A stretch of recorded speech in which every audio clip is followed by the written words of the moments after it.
Surabaya, sidang dugaan investasi bodong, yang mendudukan terdakwa Kristiono Gunarso. Sidang kali ini, Jaksa Penuntut Umum Darwis SH dari Kejari Surabaya, menghadirkan terdakwa Kristiono Gunarso. Dalam sidang lanjutan dugaan penipuan investasi bodong sebanyak Rp49,5 miliar di PT Corpus Asa Mandiri dan PT Corpus Prima Mandiri.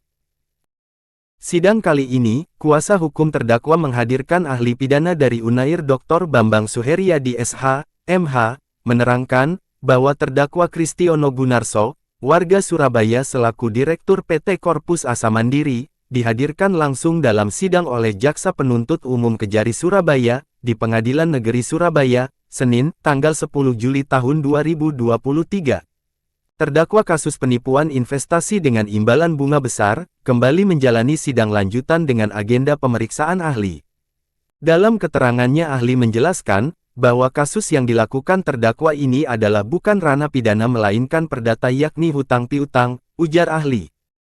Saat wawancara dengan Jaksa Darwis. Unsur pasal 372, 378, dan Undang-Undang Perbankan. Menurut ahli, pasal 378 itu bisa terbukti apabila apa yang disampaikan di awal dan itu tidak akan bisa diwujudkan oleh tersangka. Nah, itu bisa. Tapi untuk pasal perbankan, ahli bilang tadi dia tidak punya kompetensi untuk itu. Itu inti keterangan ahli. Itu artinya permasalahan ini murni bisa dipidana ya? Bisa dipidana.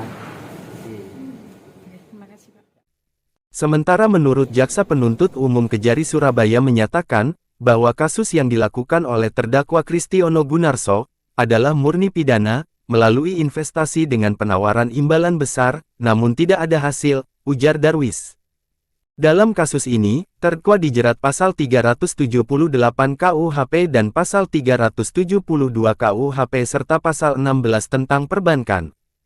Terdakwa dianggap telah merugikan 3 orang korban yakni, Suhendi Wijaya sebesar Rp25 miliar, Lina Yahya sebesar Rp11 miliar, dan Bambang Alamyah sebesar Rp13,5 miliar, sehingga total kerugian Rp49,5 miliar. Dalam kasus penipuan investasi yang dilakukan terdakwa ini tidak hanya 3 orang korban, namun ada 888.000 korban yang tersebar di seluruh Indonesia, dengan total kerugian 1,4 triliun.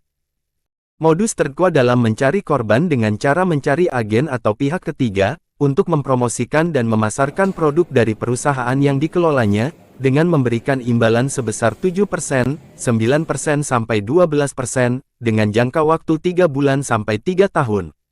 Untuk sidang berikutnya dengan agenda pemeriksaan terdakwa, dan hakim memerintahkan terdakwa kembali dihadirkan dalam sidang selanjutnya. Surabaya Rahayu mewartakan.